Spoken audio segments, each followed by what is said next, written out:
চক্রান্তের মধ্য দিয়ে ইলেকশন হয়েছে, সেই ইলেকশনে তারা কি করেছে, আজকে যারা আমার ডান দিকে বসে আছে তারা কি করেছে? একদিন তো আমরা ভাই ছিলাম নাকি? তারা যা করেছে সেটা কল্পনা করার মতো না। যত চক্রান্ত করেছে, সেই চক্রান্তের ভিতর দিয়ে যখন তারা প্রচার করতে শুরু করলো তারা বাংলায় 2/3 মেজরিটি পেয়ে তারা পাশ করবে, আমি হতভাগা ফজলুর রহমান বলেছিলাম জামাত জোট যদি মেজরিটি পায় তাহলে আমি বিষ খাবো। এই কথাটা আমি বলেছিলাম, আমি বিষ খাবো। হ্যাঁ, কথাটা সত্য, আমি বলে যাচ্ছি। এবং তারা কোনোদিন যুদ্ধে জয়লাভ করতে পারে না, রাজনৈতিক যুদ্ধে, কারণ তাদের পূর্বপুরুষ বাংলাদেশ চায় নাই। বাংলাদেশ যদি থাকে, এই বাংলায় শুধু বেলিচা মিলিয়ার জুই ফুল ফুটে না, এদেশে রক্তগোলাপ রক্ত জবাও ফুটে, এদেশের জঙ্গলে শুধু কোকিল ডাকে না, এদেশের জঙ্গলে রয়্যাল বেঙ্গল টাইগারও থাকে।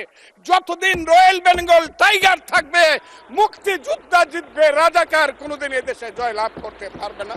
আমি চ্যালেঞ্জ করে বলে গেলাম।